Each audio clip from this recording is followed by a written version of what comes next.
Recorded at the studios of Chicago Public Media, WBEZ, this is Stages to Success.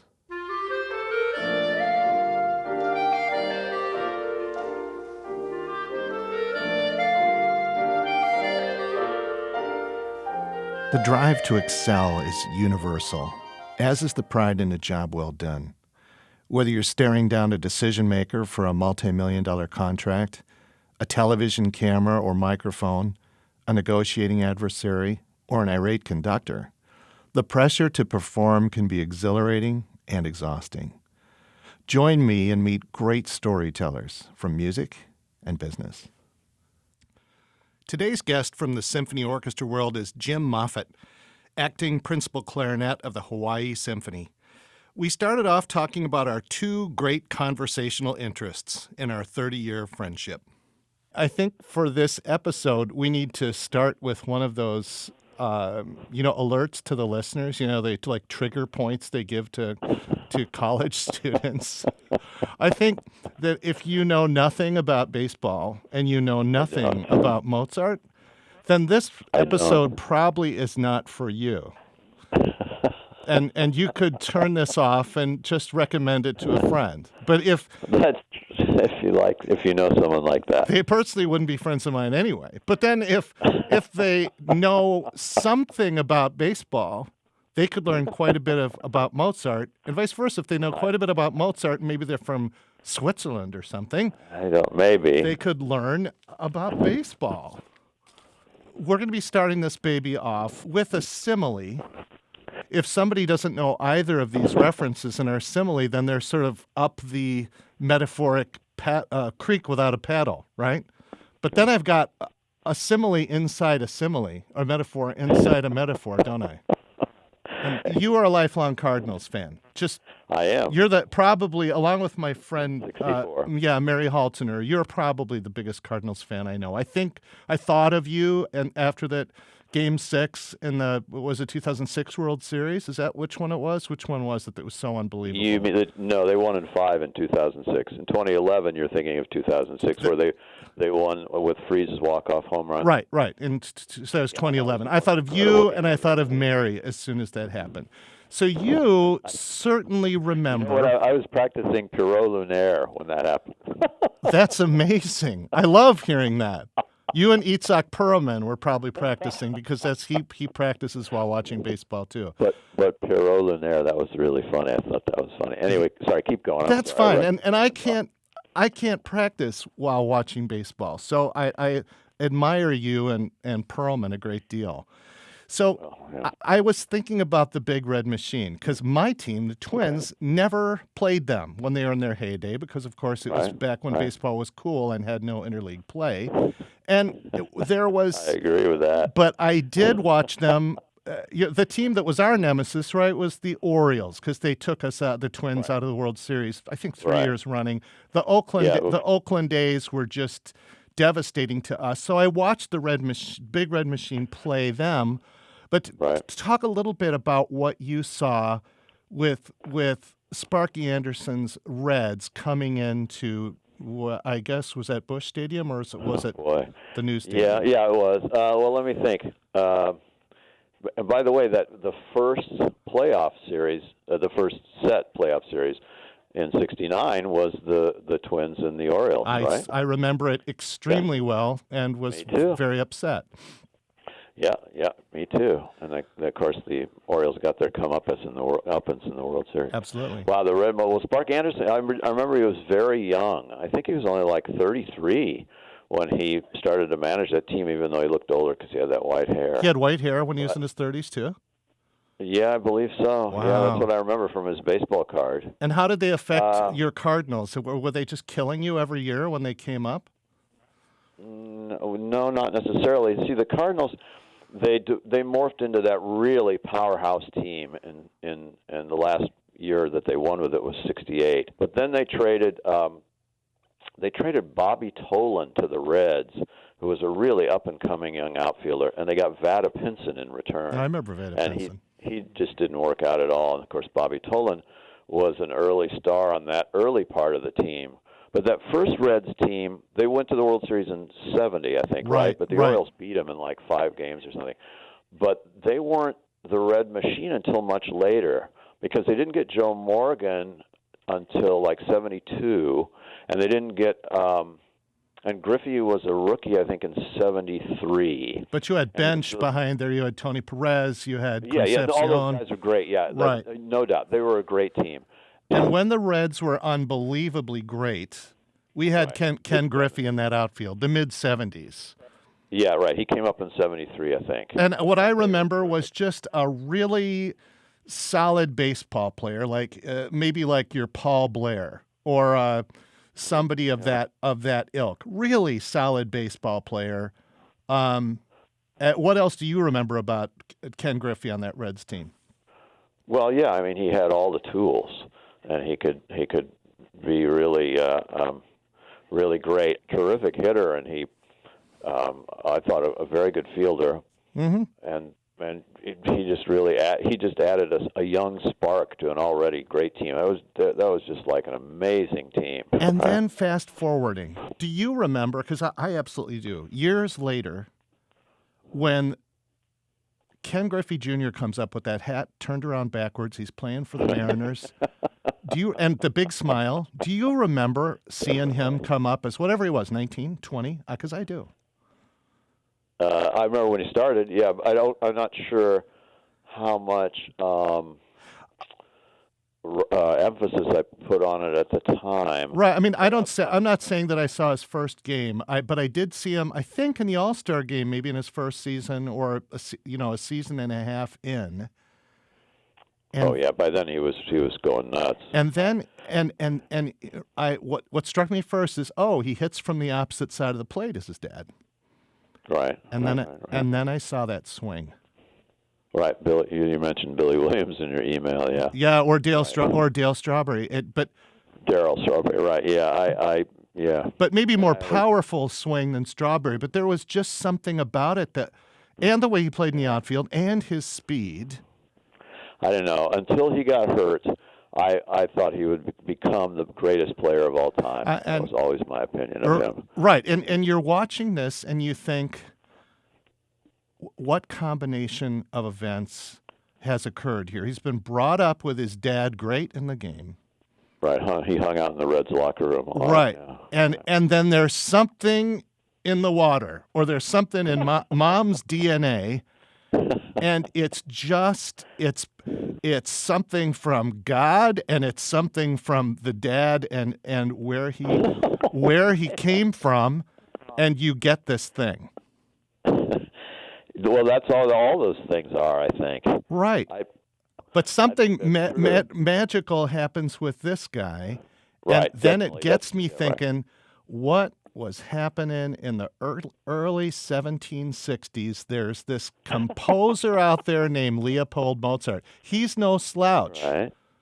No, not at all. That horn concerto is still part of the standard repertoire, isn't it? Yeah, and I've played things that aren't as standard, but yes, there weren't clarinets around, right? At least where he was composing, right? So I never really, did too much. So I think it's the only thing. Something's happening in the Mozart home. You got Dad, who's probably a type AA personality. Sounds like probably.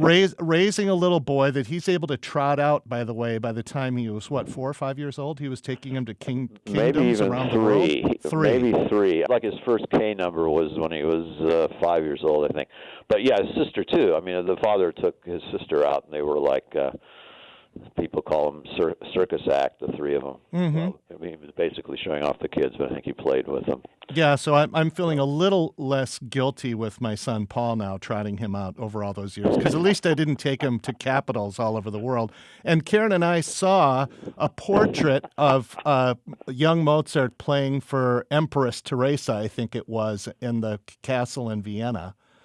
Yeah. So this is who we got. We have Mozart. We have Ken. I know, it's amazing. We have Ken Griffey Jr. And I think that's a good simile That's very good, actually, and it's excellent. Although Ken Griffey never played the outfield or batted blindfolded. So what was it, Jim? I mean, I know about your clarinet career. We don't really need to rehash your resume. You've played a jillion recordings and everything. But what was it about baseball that drew you in at a young age? I know what did for me, but was your family a huge baseball fans? What was it? The first thing I really remember watching of baseball was I remember watching the end of the 1963 World Series when Koufax and Drysdale too, they just dominated the Yankees. It was the first time the Yankees had been swept in a World Series, and I remember watching the end of that game. It just faded away. But what happened was the '64 end of the season in '64, and then the World Series in '64, because my parents met and married in St. Louis, and we used to go there all the time because my mother's favorite cousin lived there with her family, and the kids are about our age, so we always got together. Plus, we had their games on the radio locally in Urbana, Illinois. But it was just all of a sudden, at the end of the season, the Cardinals and the Reds really were very far back, and then they just gradually the Phillies started to collapse. I now know why. I didn't really know it at night in 1964, but I know now. And so it just started getting more and more exciting. And in our area, it's almost all Cubs, Cardinals, and White Sox fans, and that's how the local, in those days, paper especially, but also the TV would prioritize their sports coverage. And so they just started talking about that. And then at that point, also in school, I had a teacher, a nun, Sister Paulus, who was a baseball fan. And I remember one discussion, she said, baseball is a great game and it's pure and all this stuff, and they'll never be able to there was some football game that they had played inside or something. They'll never be able to take baseball inside. And we all raised our hands and said, well, sister, they're building this big stadium in Houston, and it's going to be inside now. But anyway, she was into that, and she started talking about the Cardinals, and then that's good. She is Catholic. I mean, the popes, the Cardinals. That's right, exactly. And the popes were going to play. Yeah, the '64 Cardinals kind of drew you in. I'm assuming Jack Buck was their announcer. Jack Buck was basically the color man. Oh. Harry Carey was the Cardinals announcer. Very interesting. He was from St. Louis, Harry. Yep. And he went and talked his way in to being an announcer right after the war, and he stayed there until 1969. What you've got going on is the '64 Cardinals are starting to gel into this mega team. McCarver, Gibson, you name it, all the way down the line at every position. Yeah. They're gelling into a team just as you're catching on to them. So this is like 1970 with me and the Twins and Billy Martin. Okay. Billy Martin and then Bill Rigney. Billy Martin. And what you have a very catalog type brain. What was the catalog knowledge of baseball that you could keep track of, that you could quantify, that caught your fancy at that? Were you a baseball card collector? Did you read your favorite players' biographies? Was it the broadcasts? Was it that music of Harry Carey and Jack Buck calling the game? What was it? Well, at first it was just the unbelievable rallying of everybody I knew about that World Series once they got in, which was a miracle. Yep. And then the World Series, which was really, really up and down. I can still remember that ninth inning of Game 7, and up there at Old Busch Stadium on North Grand there, and the Keane talking to Gibson. Gibson not coming out. He's not going to come out. And just like he's wearing out the 2 home runs in the ninth by the Yankees. It's now 7-5. What are you going to do? And that got me really excited. But before that, and until then, really, I didn't know anything. But then after that, I got really into it. My brother and I both. That helped too. My brother. And what was your access in? I mean, I collected baseball cards, over 5,000 of them. I categorized them. I read a book. They may be valuable. I have actually sold them to buy Karen's flute. Well, that's good though. That was a nice thing. Yeah, that's good. Was the I remember reading a book called Big Time Baseball that was it was like an anthology going all the way back to the turn of the century and bringing it up to like 1961 and just Interesting. absorbing it like, and then reading the biographies. And I always like the baseball biographies where, Mel Ott died in the end, or Roy Campanella got in a car accident. Don't ask me why. Or Lou Gehrig dies in the end. But where did you turn at first for your kind of? I know the way your brain works. Were you a big baseball card collector? Did you read box scores? What was it? Right. First of all, I have a friend here who's still living, who's an amazing guy, who was a ghostwriter for Casey Stengel. And he was actually at Jackie Robinson's first game, but he was at the press conference where DeRocher took over for Mel Ott, when you mentioned Mel Ott. Oh. And he heard that quote, because someone, I guess one of the other reporters said, well, it's too bad about Oddie, he was such a nice guy. And DeRocher said something like, well, I guess that shows that even nice guys can finish last, or something like that. Wow, and that's how it got morphed into the famous quote? Got morphed into, don't be a nice guy because you'll always finish last. Wow. Or nice guys finish last. Well, I think, after 64, my brother and I were so fired up.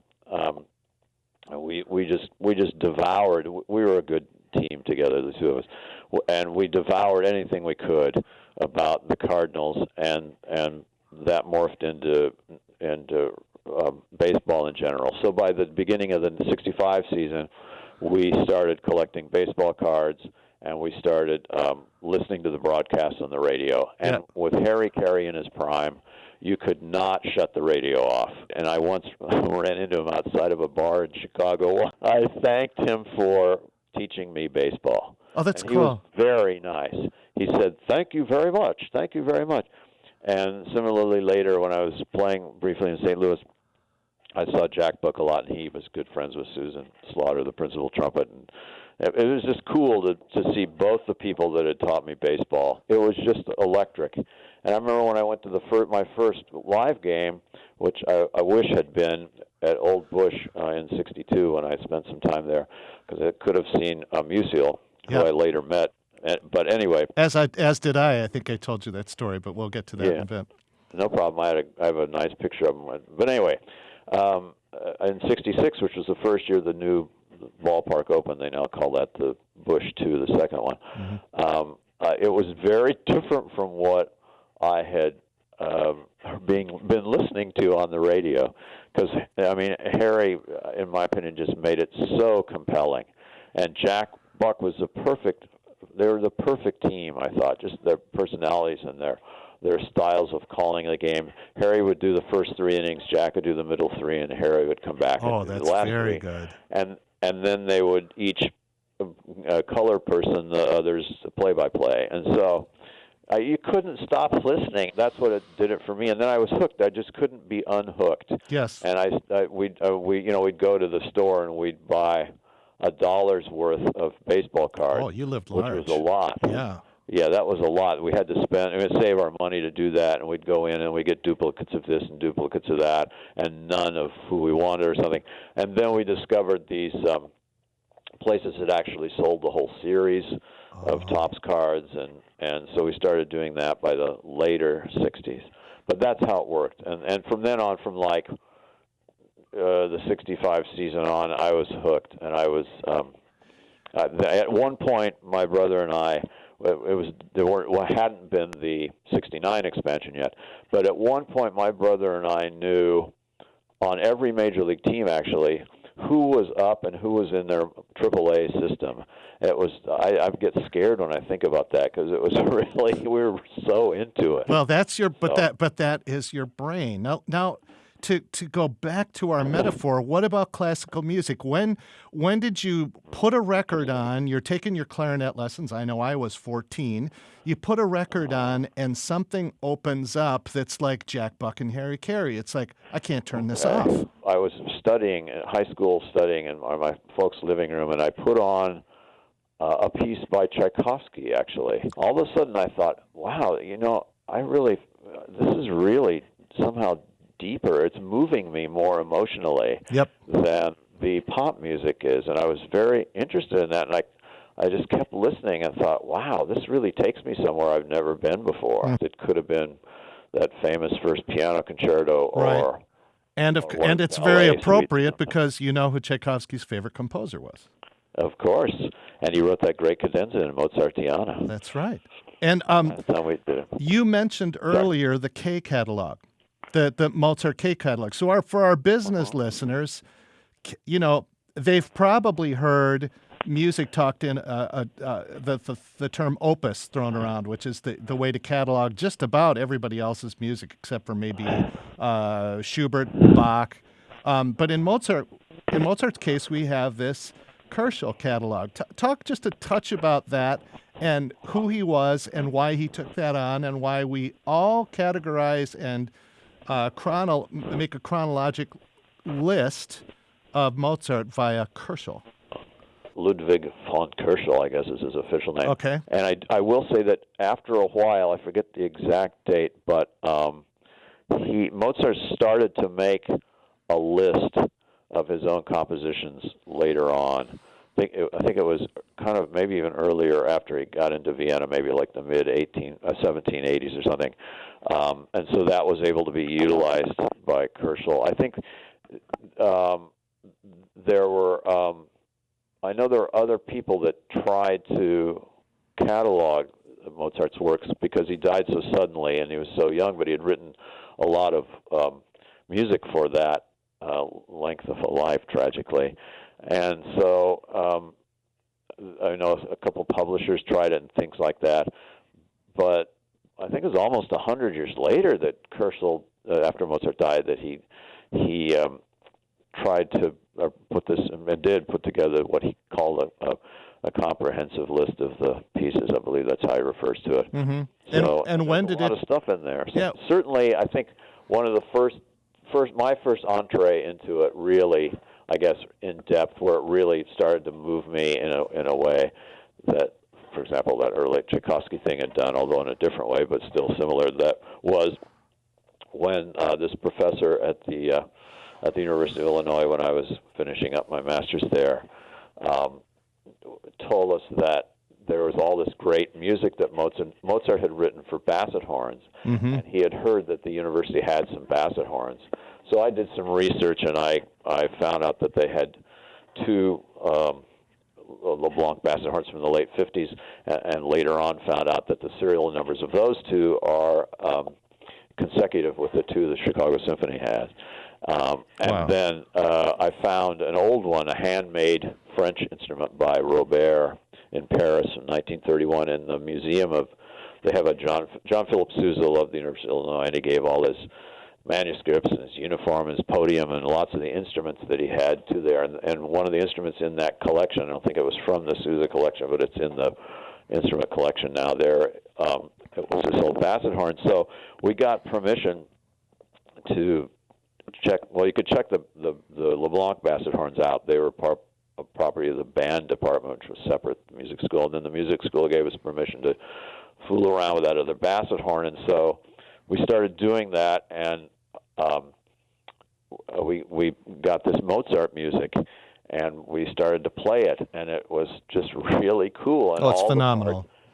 This was right after the New Complete Works, the Baron Complete Works, had published a new edition of those trios by I think it was a Dutch musicologist. What was his name? Marius Vlothaus, I think was his name. Because before, in the old one that was in 1890 or so, they had been attributed to two clarinets and bassoon. And so when you played them and I'd played them that way, that's what I thought they were. It made so much more sense, and I got really intrigued by this.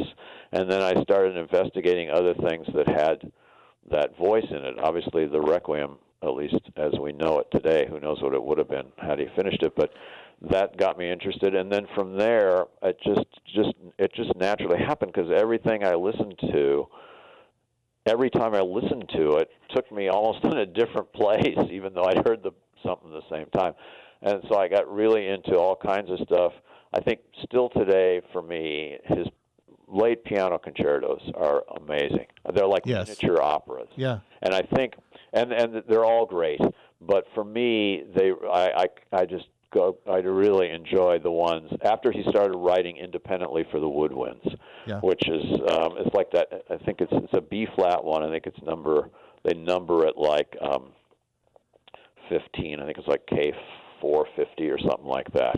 And it starts with the winds alone. Yeah, that was unheard of. And then the piano answer. It's just when it comes in and answers it. It's just great. And it was just so. I just found it so creative, and that moved. It just emotionally moves me, and it still does. Right. All that stuff. The number 20, the number 23 in A major just feels like it feels like the clarinet concerto.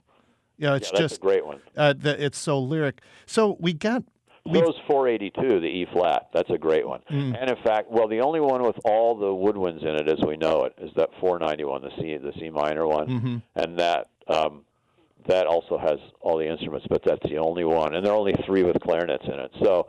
The A major is a great one, no doubt. I think the first time I heard you play, Jim, was when you were doing those basset horn pieces. You were working with Larry Combs and John Ye from the Chicago Symphony, and you guys were recording them at that time. That's still an available recording. What label's it on? Well, it was originally on CBS Masterworks, and then Sony bought it. I'm not sure it's still available. But that was a really terrific project. That's one of the highlights of my life. Sure. And I did a lot of research. I wrote the liner notes, too, which John entered in the I forget the category in the Recording Academy, even then, or what it is now. It's crafts or something, I don't remember. My liner notes washed out in the first round. They didn't make it. We got into the finals. I think we lost to Yo-Yo Ma and Manny X playing Beethoven sonatas or something. But that's an okay person to lose to for the Grammy Awards, Jim. I got news for you. That's okay. And they're still both awesome. But, and we could have called you Yo-Yo Moffitt. Oh my gosh. I don't think so. So I want to take what you just said about the basset horn. It's a brand new instrument. He's falling in love with the clarinet. He's falling in love with these new sounds, and he's incorporating them. And he had gone through Mannheim, which was super innovative. Like let's say it's like a second tier town, and they're doing They have these composers there like Stamitz, and they have this this thing called the Mannheim Rocket, which is basically building a crescendo through arpeggiation, and What struck me is it's ultra innovative. He goes there. Do you? When we wrote a number of pieces there, actually. Right. So. When we think about baseball, and you think about Maury Wills and how he got set loose by his manager. Yeah, he was great, Walter Alston. And it completely transforms the game. I mean, I think that Jackie Robinson had set the table. But there are.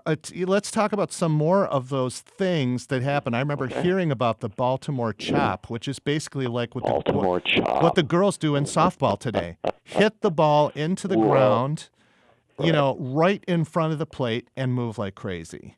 I was going to say that worked great for the Cardinals in the '80s on AstroTurf and with that team they had, because. And then mainly, in the dirt in front of the plate could work. But if they did that on the artificial turf, forget it.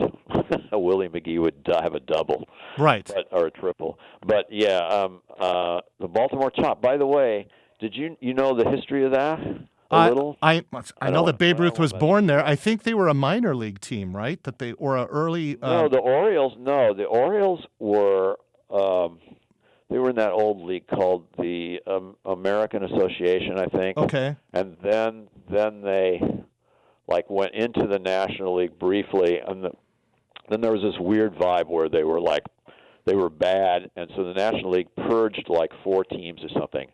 So they got pissed off, and they joined this new league, the American League, in 1901, and then to I forget exactly why. Oh, they had players on them like John McGraw and stuff like that. Wow. So he moved them to New York.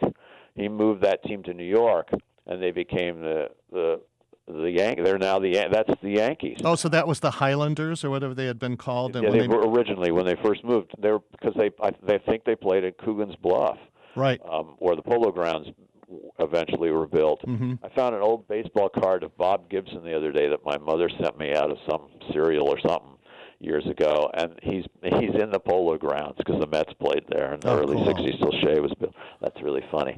Anyway, so that's where the Baltimore Orioles of the 1890s are now the New York Yankees. That's cool.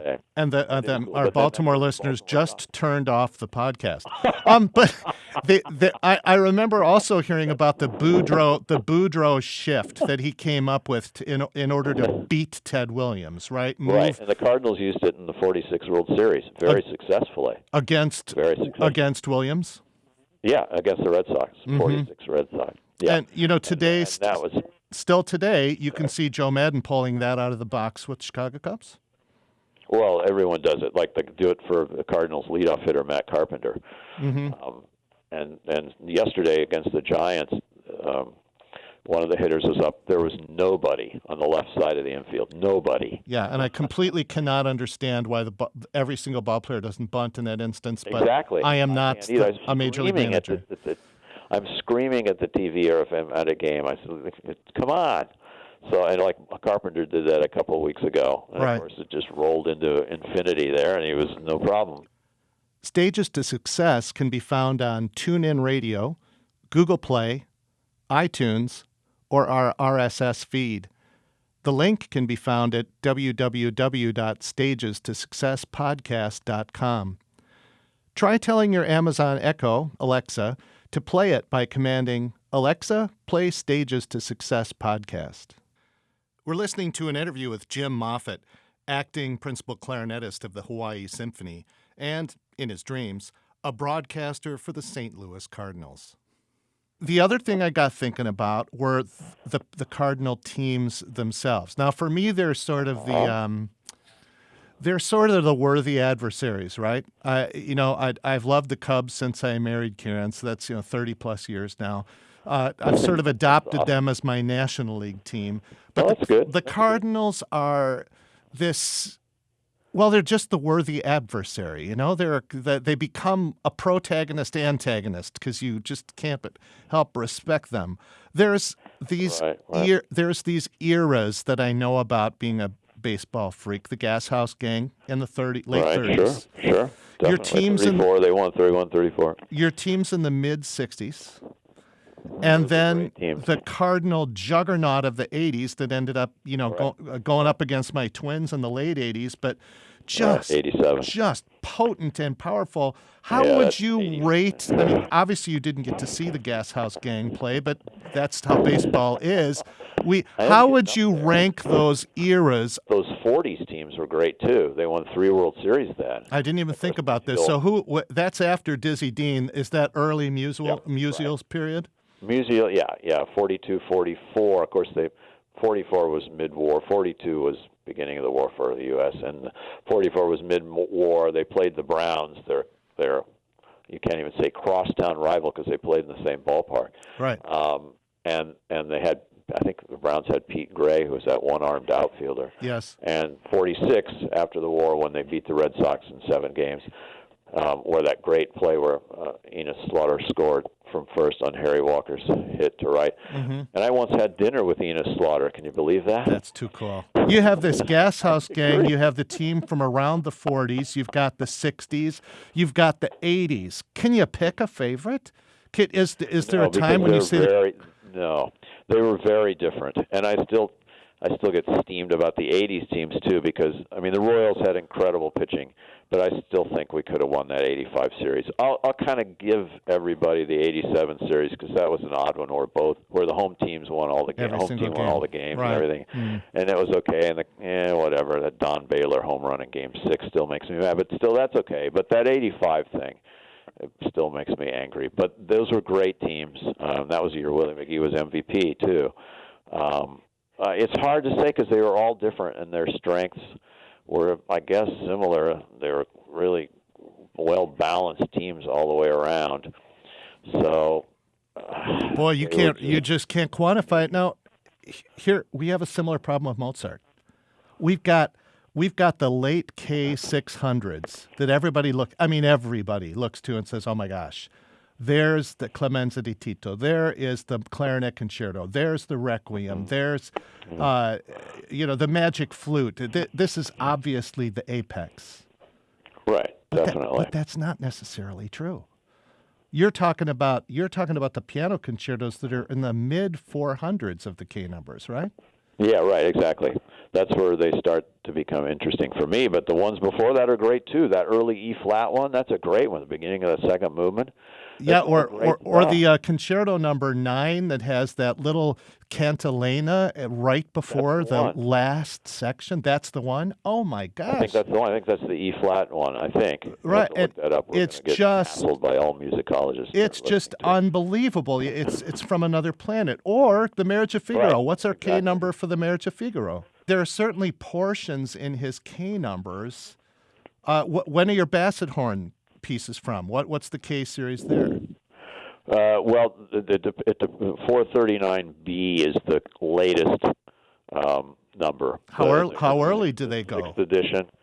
Well, it's hard to know. He couldn't have written them before he got to Vienna, so they're dated, 1783, 84, or possibly slightly later in there when he met all the clarinet players there, David and Springer and the Stadler brothers and those guys. And so that's where those come from. But those are gems, and they're miniatures. They're like short pieces, but really brilliant. And I really think I went to a recital. A student, a big music school here, gave a recital last week, and they had this student string trio, and they played one of the Basset horn trios. It just said Mozart Viennese Sonata. And when we were doing the research for the recording years ago, we found a piano version called 6 Viennese Sonatas, and so they're these little gems, but they're incredible. My recollection of the original K number on those was like 229, something like that. Astounding. And so it's great, but they would have, whatever the number is or was or should be, those couldn't have been written before Vienna. By the way, the Figaro was 492. Okay. So that's early Vienna, like mid-1780s or so.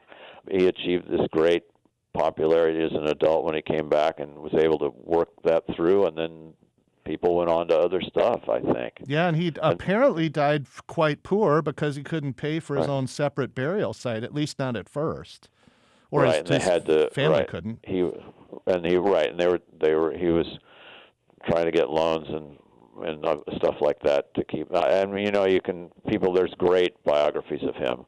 Maybe his lifestyle was too lavish, or maybe his apartment was too, I don't know, or maybe his personality didn't do things, or maybe he just got caught in some various political thing that moved him out, someone else in. It's hard to know. Something happened in St. Louis. For some reason, Steve Carlton fell out of favor. Right? I mean, he was kind of famous. I know exactly what happened. Okay, well, we got to go there because I knew media-wise he was a curmudgeon. He didn't give anybody any time of day, which they can't stand from the superstars, right? Kind of like that running back from Seattle who just wouldn't talk. What was it that Steve Carlton did that led him? Without question, one of the top 2-3 pitchers in the latter half of the 20th century. What happened? Right. I remember my brother and I shared a bedroom growing up, and I remember waking my brother up when he struck out 19 Mets in 1969 when the Mets won the World Series. Yeah. And I remember watching another game where he pitched. I'd have to look all that up, but it was like I don't think it was, but it was like a one-hit shutout or something against the Cubs. And he was just incredible, and everybody. And he got that hit in the '69 All-Star game in Washington. I remember that. But he was clearly going to be the next ace after Gibson's career started to wind down, and that sort of wind down. And everyone was hoping for that. Yes. And I don't remember anything about him. I mean, as far as the media relations go, he seemed okay, and I got the Cardinal yearbook every year. He was always smiling and talking to people in the pictures. I think all that stuff happened maybe a little later, but maybe I'm wrong there too. But what I remember happening was that he got in a salary dispute with Gussie Busch, the owner of the team. Oh. And they just, like I said, they just had the '68 team back in St. Louis, and they had the '67 team back last year, and they had Carlton in the booth both times. And Tim McCarver was doing the color of those games. And I remembered it being like a $6,000 difference. They said it was a $5,000 difference. And the other day, when I heard him a month or so ago talk about it, Carlton said that they were in this, whatever you call it, discussion, and that the talks had stopped, and Carlton was thinking about it, and they said, okay, I'll accept this contract that's $5,000 less than what I want. So he called up, and they told him, sorry, we've been traded to the Phillies. So it was that, it was that close. What I always said was, I hope the general manager told Busch that you're not going to get anything. You're never going to get in return what you're giving up here. I don't care if you get 9 players, you're not going to get what you're giving up. And this is like a once-in-a-generational pitcher. And I thought I knew that already. Sure. When they traded him. And if you do that, you're lost. I hope someone said that to him, but I never knew him, so I can't say anything. He kept the team in St. Louis, but Busch was set in his ways, and that's what he wanted to do, to show, I guess, that that's how it worked, and so that he was going to be in charge of it. So away he went, and the Cardinals were doomed for the '70s. And that was 71. Am I right? 72. 72. It was okay. Right before it was in spring training, as I recall, right before the '72 season. Right. So that is the sort of the apex of the beginning of my baseball fandom. And Rick Wise had hit some very high-profile home runs as a pitcher. Right. The year before. He had a great grand slam on the Cardinals. And it's amazing how that sticks in your mind, right? And at the time I thought, wow, this Rick Wise guy, he must be a lot better than I thought. And they must really need a pitcher who can hit. Maybe he's a Babe Ruth or something. But he's a good hitter, very good hitter, and a nice guy, evidently. A very, he's a consistent player. Yeah.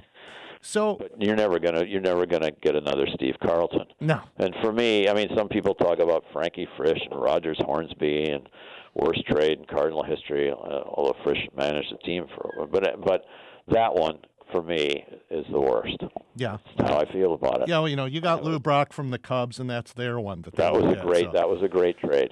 But although I heard Gibson talking about that the other day on one of those broadcasts. We said we traded Ernie Berlio for this guy when he first walked in. That's amazing. I love that. I love that. On? And then within a very short period of time, it was very clear what was going on there. We began talking about Ken Griffey Jr. And though he did have a start like Mozart, I'm still patting myself on the back for that simile.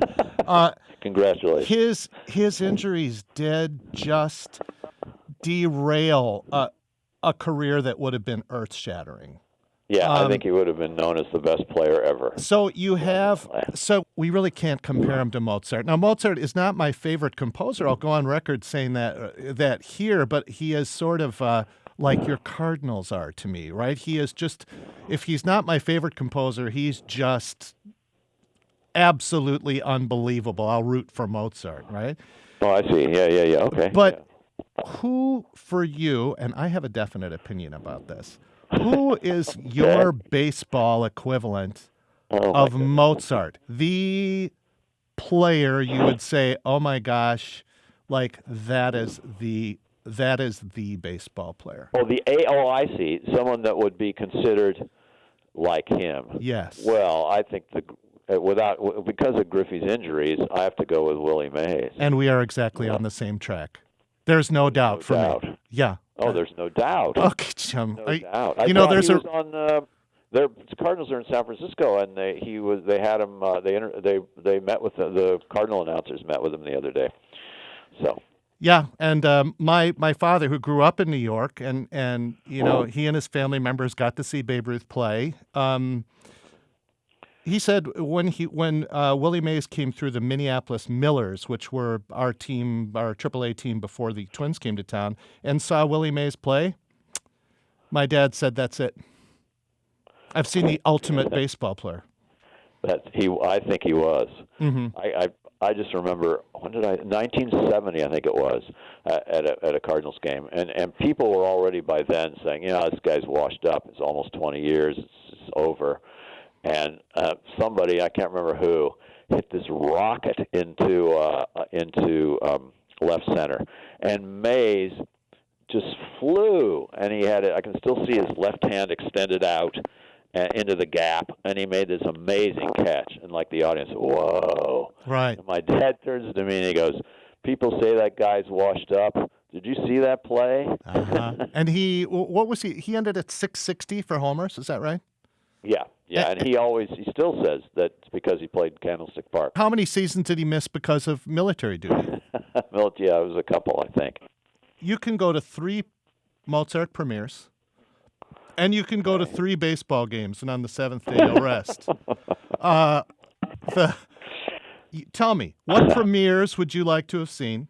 What 3 games from baseball history would you like to have seen? Well, I guess because of my instrument, I would have liked to have heard the premiere of the Clarinet Concerto and probably the big wind serenade, what's known now as the Gran Partita. Okay. I would have liked to hear those. And then one of the piano concertos, just to hear him play piano. That's probably what I would say. Right, because you get to hear him conduct from the piano and play the piano. And if you even look at the scores today, you just see, in some cases, even in the printed version, you just see like whole notes in the part, but he did whatever. He created something on the moment, spur of the moment there during those times, and just to hear how he would have done that, and the improvisation during those periods, and also during the cadenzas and stuff. And if you're at the clarinet pieces, you're hearing Stadler play, right? For both of those?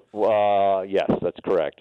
Stadler played clarinet, I think, on the Grand Partita, and then basset horn on I'd have to look that one up too, but basset clarinet on the concerto. Right. And you'd be able to hear how the extension notes are really used rather than a reconstruction like we have today, unfortunately. Right. And I'd just be curious. Right, and explain that to our business listeners. He had another major third below the low E, so he could go down to a low C, which just would change he had some of the passage work. On both his B flat and A clarinet, he was experimenting with the instrument makers on that, because the clarinet was still young in those days, and so he had those added to the instrument as well as the basset horn, which also existed in the key of G, not only in the traditional key of F. Oh. In fact, that's the first sketch of the concerto. So there's about a couple hundred bars that have survived, sketched for basset horn and G. Interesting. But he had that, and then after a certain point, late Mozart writing, all his clarinet parts have those extended notes. They're not played much anymore because of the normal range being back to the E that you referenced, but they all go, like you look at the second clarinet part and like Cosi fan tutti or something, there are low Ds in it, and of course the famous stuff like Parto, or the lost, the quintet that's lost, the B flat major quintet, the first 5 pages or something survive, and those are all B flat clarinet parts, and they all have extension down to low C. So that's what that was. And now you've got 3 baseball. Now you have 3 baseball games to go to, Jim. That's much harder. That's much harder to me. I would probably have liked to have seen.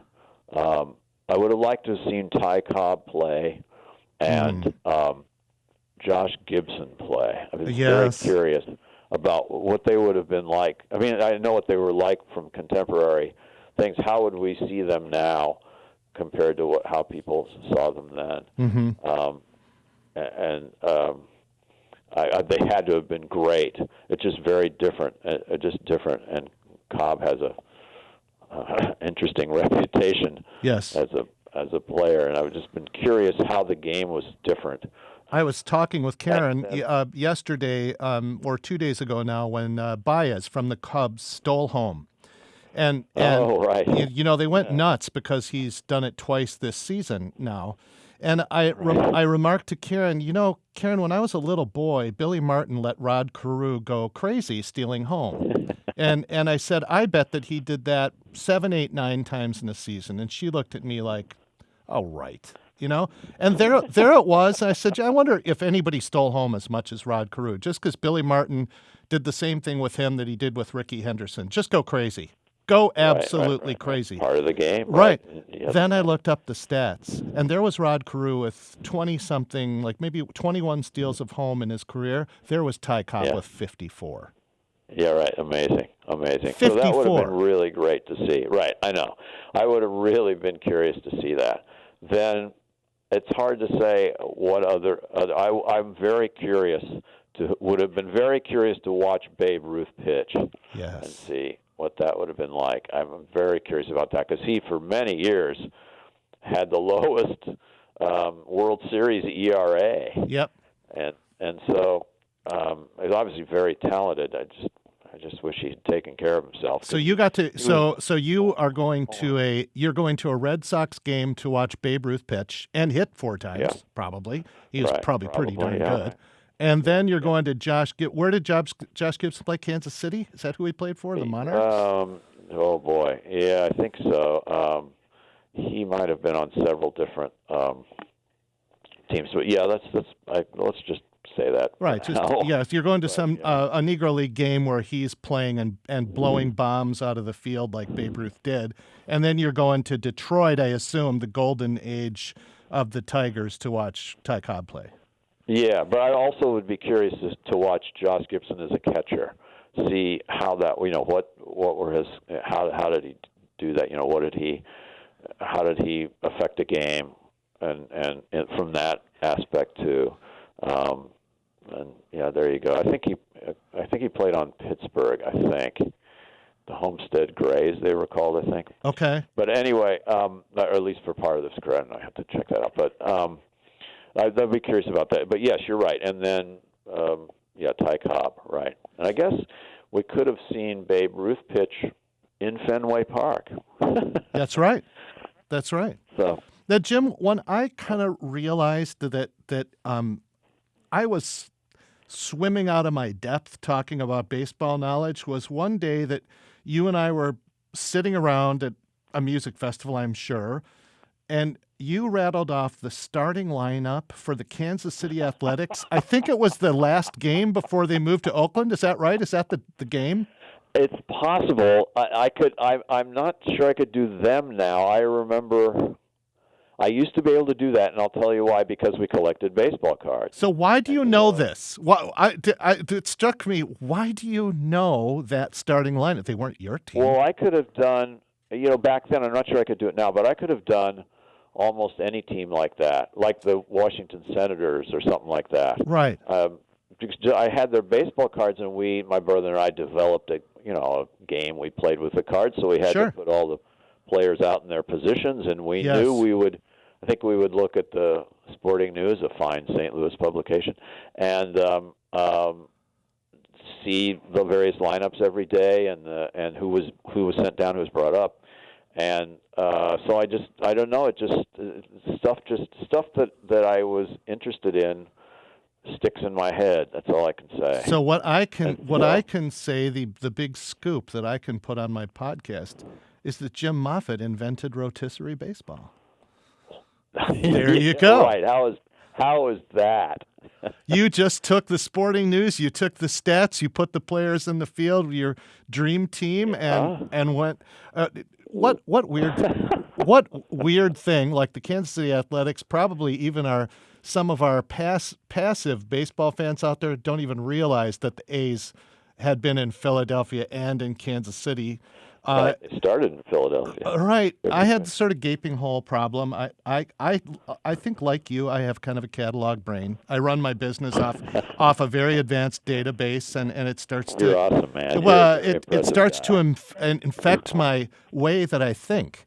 And I was looking through YouTube's to put together a playlist of Mozart's symphonies. Performances I really liked.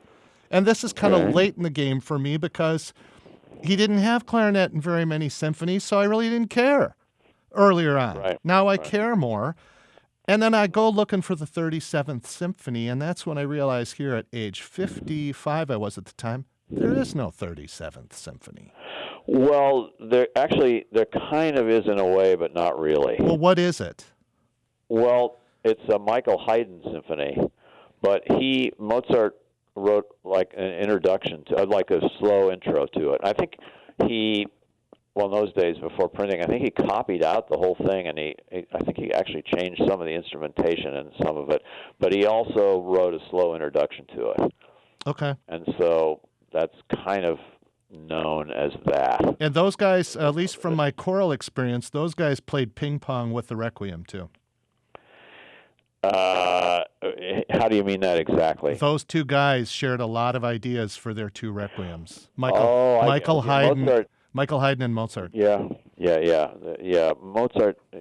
Yeah, obviously he didn't get to finish his, but yeah, okay, that would be good. And have you ever played any of the other versions of the Requiem? Other than the Süssmayr? I've only done the one with the basset horns in it, and that's probably the original Süssmayr. Although almost all because Mozart completed the first couple of movements, so even the reconstructions by other composers have to have at least bassets at least in those movements because that's what he wrote. Right, and that was it wouldn't have been a stretch for you, but for me it was a big stretch. I'm an E flat clarinet player, and you're great too, I had to really bust my butt to be as good. Our first chair guy was Kerry Bell in the San Francisco Symphony now, and he played rings around me on that instrument, and oh my gosh, it was horrifying, but it was really rewarding. He's awesome. Well, Jim, he was great. As I've always said, I thought that you should be on the radio with your radio voice, that you should be doing broadcast like Jack Buck, and then I would be your color guy.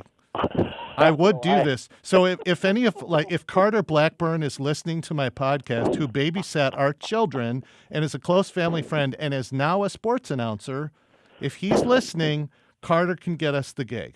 So that would be awesome because that's the one regret I have about my life and career was I thought about that. And I thought about trying to do that because I did some voiceover work in high school, believe it or not. I believe it. And I still do. I do not voiceover work, but I help Hawaii Public Radio during their pledge drives and on the air and stuff like that for them. And here you are. You are at being recorded at Chicago Public Radio at Navy Pier. So awesome! I'm happy to be. That would be great. And I'll let you do the 3 middle innings. That's fine. That would be just fine. I want your view on interleague play. Okay. Sorry, I'm going to sound like the old. I'm an old guy, and I've had these newfangled telephones and electronics. Who needs them? Right. I always liked it when the World Series was it. I really liked that. Yeah, me too. And we're like Willie Mays. We're on agreement on that one. And as you know, we're going to be great as a broadcaster. Yeah, and I lived 21 years in New York. A lot of my friends forget about that, and I think that interleague play ruined the 2000 World Series between the Mets and the Yankees. That's my my view. If the Mets couldn't get it together either. But if they had not played each other, that would have been historic. Oh, exactly. No doubt about it. No doubt about it. And I mean, when my folks were dating, they used to go to St. Louis Browns games, probably Cardinal games too. But those teams played each other in the '44 World Series, but they never played during the regular year, and they played in the same ballpark, and so that was a really intense rivalry because of that. Sure. Same city, same ballpark, and yet because they didn't play, that made it even more compelling when they did in the series. Well, I think that had they actually played in the same ballpark at the same time, we would have had a Star Trek universe awesome. difficulty. Like Charles Ives. Yeah. Charles Ives piece. What about the designated hitter? Here I go. I'm an old guy again. I don't like it. I'm sorry. I don't either. And it seems to me the people are saying it's coming. It's coming to the National League. Get ready. And the Players Union, of course, wants to create as many jobs as possible. And I understand all of that. But and I remember Dean Chance striking out on one pitch. He was so bad. Yes. Hitter. But I still like what it does. I still like what it brings to it. It interlocks the defense and the offensive strategy, and I always felt it was shallow when I first moved to Chicago and started going to a variety of games. But when I'd go to the Comiskey Park games, it just felt odd. It just was weird. It's just very separate, and I didn't like that. Yeah, and I am an American League lover. And right, exactly. And now that I've Dean Chance. the Twins. I mean, he was probably the worst hitter to ever take the field. But back then, they made pitchers bat the other way than their natural way to protect the pitching arm. So, we may never know. But that's probably what happened. I distinctly remember the fact that Rico Cardi could come in and resurrect a career as a DH. Right, exactly. And he was the classic. Right, and then exactly. Hank Aaron, we could watch play at the Milwaukee Brewers because he didn't have to be in the field. But now that I've watched the National League for 30 years as married to the National League, namely Karen, I do think I would like to see the American League take a step back. It's probably not going to happen, but, So whether it's Willie Mays or performance practice of Baroque and early classic period music, or the designated hitter, or interleague play, we're on the same wavelength. That's our broadcast. No one's going to be able to turn them off, like me with Harry Carey and Jack Buck. Yeah. It's going to be you and me. It's going to be great. I can't wait. And I'm looking forward to the road trips. I'll take you out to dinner. And I'm sorry that Harry Carey, that I only got to know Harry Carey in the twilight years, and those were not the K600 years of Harry's career. Another time I liked Harry was when I first moved to Chicago, and he was still doing the White Sox games. Okay. And I used to when I would drive to work, I played in that. I played in the theater out in Lincolnshire. So it was a little drive every night to go out there. And he had a great pregame show and a really nice postgame show. Mm-hmm. And Jimmy Pearsall was his color person. Oh, was he really? Was highly entertaining sometimes. But yeah, Harry was great. And he was working for a highly entertaining owner. Bill Veeck was probably the weirdest owner to ever run a team. I think that helped. Because they got along. Well, they knew each other from when Veeck was in St. Louis. Okay. And Veeck owned the Browns. He's the one that batted Eddie Goodell, the midget, that one time in the early 50s. I forgot about that. That was him too. Yeah. That was after he owned the Indians when they last won the World Series, by the way. Mm.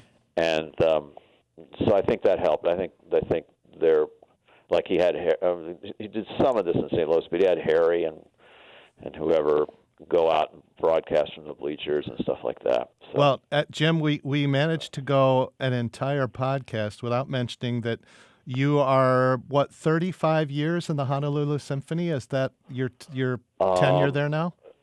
I joined the orchestra on August 3rd, 1981. Oh, my. So 36 Sorry. plus. Yeah, and technically the name, due to the ridiculous bankruptcy we endured, the name is now the Hawaii Symphony. Oh, that's right. I forgot. The same. No problem. I forgot. Not a problem. Jim, you're an amazing guest. I can't wait to boil this puppy down to a great podcast, and I can't thank you enough for your time.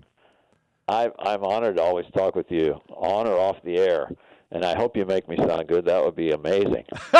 Okay, not too hard. Thanks again for your time, Jim. Thank you. All right. Please tell everybody I said hi. I will. Bye-bye. I hope you enjoyed today's interview with Jim Moffitt, acting principal clarinetist of the Hawaii Symphony and oracle to all things baseball. I'm your host, John Hunter. Digital editing and technical assistance from Monty Scott, and recorded at the studios of Chicago Public Media at Navy Pier.